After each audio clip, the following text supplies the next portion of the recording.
How to send video reels on Instagram DM on your mobile application. I will do this tutorial on the Android device, but you can always still replicate the same pattern on your iOS device or your other Android device as well. Before we start the tutorial, if you find this tutorial to be helpful, please hit that subscribe button. Okay, without further ado, let's go. First off, go to your Instagram application on your mobile phone.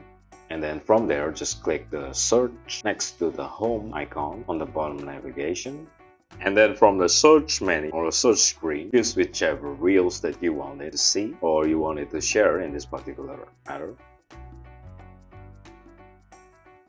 Use this one for example, and then click the send button on the top of the three dots button or below the comment button.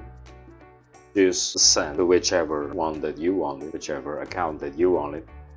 And then just click done after you finish. To make sure that highlight reel is already posted DM to your account of choice, just go to your dashboard and then from there just go to your top right button or your message button. Just which contact that you recently sent, and voila. And that's pretty much how you DM video reels on Instagram mobile application. As always, if you find this content helpful and you wanted to see more contents and tutorials like this, please make sure that you hit subscribe, like and comment down to our channel. If you have any suggestions or any topics that you want us at Simply How to cover, please do not hesitate to put it on the comment section down below. Cheers, I hope it helps. Take care, bye.